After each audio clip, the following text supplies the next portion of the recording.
32 जिलों के 58 नगर निकायों के लिए आज शांतिपूर्ण माहौल में मतदान संपन्न हो गया। राज्य निर्वाचन आयुक्त दीपक प्रसाद ने बताया कि कुल 55.29% मतदाताओं ने अपने मताधिकार का प्रयोग किया।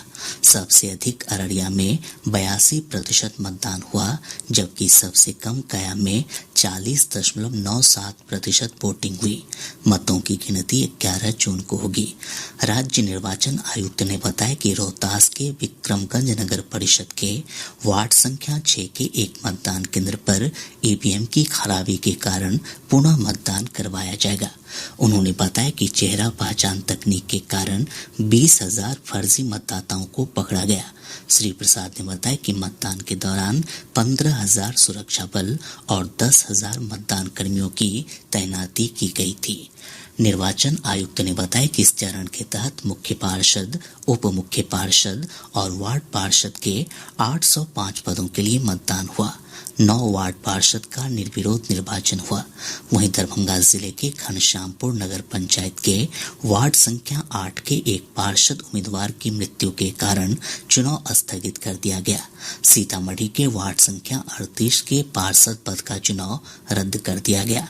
इस चरण में कुल 4,431 उम्मीदवार चुनावी मैदान में हैं, जिसमें महिला उम्मीदवारों की संख्या 2,234 है। सहरसा और मधुबनी नगर निगम के गठन के बाद पहली बार नगर निकाय चुनाव हुए। पूरा प्रदेश भीषण गर्मी और लू की चपेट में है। मौसम विभाग से प्राप्त जानकारी के अनुसार आज 25 जिलों में लू की स्थिति बनी रही। अधिकांश स्थानों का तापमान 43 डिग्री सेल्सियस के आसपास पहुंच गया है। पिछले 24 घंटों के दौरान वैशाली राज्य का सबसे गर्म स्थान रहा, जहां का अधिकतम तापमान 44.8 डिग्री सेल्सियस दर्ज किया गया। मौसम विज्ञान केंद्र पटना के वैज्ञानिक कुमार गौरव ने बताया कि अगले 3 दिनों तक लोगों को गर्मी और लू से राहत मिलने के कोई आसार नहीं है। 3 दिनों के बाद तापमान में 2 से 3 डिग्री सेल्सियस की गिरावट का पूर्वानुमान है।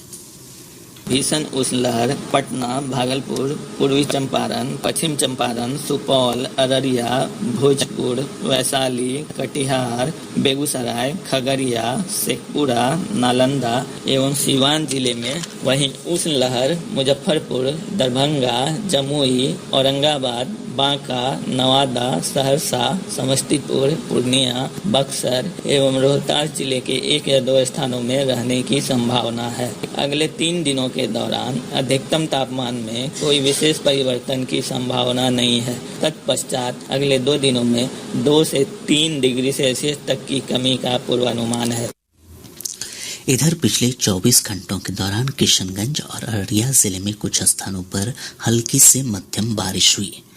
प्रदेश में आज एक साथ 44 साइबर थानों का उद्घाटन किया गया। पुलिस मुख्यालय से प्राप्त जानकारी के अनुसार इन थानों की स्थापना पुलिस और रेल पुलिस जिले में की गई है। इन थानों में 44 पुलिस उपाधीक्षक और 176 पुलिस निरीक्षक समेत 660 पुलिस बलों की तैनाती की गई है। साइबर अपराध के शिकार लोग इन थानों में अपनी शिकायत दर्ज करवा सकते हैं। राष्ट्रीय मानवाधिकार आयोग ने पश्चिम चंपारण जिले के परवल पंचायत स्थित राजकीय मध्य विद्यालय में पिछले दिनों मध्याह्न भोजन खाने से 150 बच्चों के बीमार होने के मामले में राज्य सरकार से जवाब तलब किया है। आयोग ने मीडिया में आई खबरों का स्वतः संज्ञान लेते हुए मुख्य सचिव को 4 सप्ताह के अंदर जवाब देने का निर्देश दिया। सेवानिवृत्त सैनिकों को पेंशन संबंधी सुविधाएं उपलब्ध कराने के लिए आज राज्य के 7 जिलों में नए स्पर्श सेवा केंद्रों की शुरुआत हुई। पटना के सरदार पटेल ऑडिटोरियम में आयोजित कार्यक्रम में रक्षा सेवाओं की वित्तीय सलाहकार रसिका चौबे और रक्षा लेखा महानियंत्रक ने संयुक्त रूप से इन केंद्रों का शुभारंभ किया। भोजपुर, रोहतास, सारण, सिवान, वैशाली, मुजफ्फरपुर और भागलपुर जिले में इन केंद्रों का शुभारंभ हुआ है। राज्य में पहले से 2 केंद्र संचालित हैं। भाजपा के प्रदेश अध्यक्ष सम्राट चौधरी ने अगवानी घाट सुल्तानगंज पुल के ध्वस्त होने के मामले में राज्य सरकार पर भ्रष्टाचार का आरोप लगाया है। आज खगड़िया पहुंचने पर श्री चौधरी ने गंगा नदी पर निर्माणाधीन पुल का जायजा लिया। उन्होंने कहा कि नीतीश कुमार के विकास का मॉडल फेल हो चुका है। श्री चौधरी ने कहा कि बिहार में हाल के वर्षों में कई ऐसे पुल भ्रष्टाचार की भेंट चढ़ चुके हैं। पटना के बख्तियारपुर थाना क्षेत्र अंतर्गत मोगलपुरा के पास एक ई रिक्शा पर मिनी ट्रक के पलटने से 6 लोगों की मौत हो गई। मृतकों में 4 महिलाएं हैं। इस हादसे में 4 लोग गंभीर रूप से घायल हो गए। मुख्यमंत्री नीतीश कुमार ने इस दुर्घटना पर गहरा दुख जताया है। उन्होंने हादसे में घायल लोगों के समुचित इलाज के निर्देश दिए हैं। कैमूर जिले के मोहनिया में जीटी रोड पर बने रेलवे ओवरब्रिज में दरार आने के बाद पुल के दोनों तरफ घेराबंदी कर दी गई है और यातायात को नियंत्रित कर चलाया जा रहा है। केंद्र की नरेंद्र मोदी सरकार के 9 वर्ष पूरे होने पर पूरे प्रदेश में भाजपा का महाजनसंपर्क अभियान जोरों पर है। पार्टी नेताओं ने एनडीए सरकार के कार्यकाल को बेमिसाल बताया है। इस सिलसिले में आज केंद्रीय मंत्री कैलाश चौधरी ने कटिहार में लोगों के साथ संवाद किया। उन्होंने कहा कि नरेंद्र मोदी सरकार ने पिछले 9 वर्षों के दौरान सबका साथ, सबका विकास और सबका विश्वास के मंत्र पर काम करते हुए लोकतंत्र की जड़ों को और मजबूत किया है।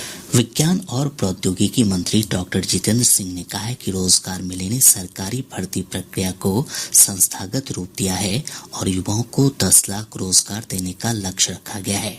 श्री सिंह आज नई दिल्ली में मीडिया को सरकार की 9 साल की उपलब्धियों की जानकारी दे रहे थे। उन्होंने कहा कि सरकार द्वारा पिछले 9 सालों में बड़े सुधार किए गए हैं जो युवा केंद्रित हैं। उन्होंने कहा कि भर्ती की समय सीमा भी कम कर दी गई है और भर्ती प्रणाली में अधिक पारदर्शिता लाने के लिए परीक्षा प्रणाली को पेपर से कंप्यूटर मॉडल में परिवर्तित कर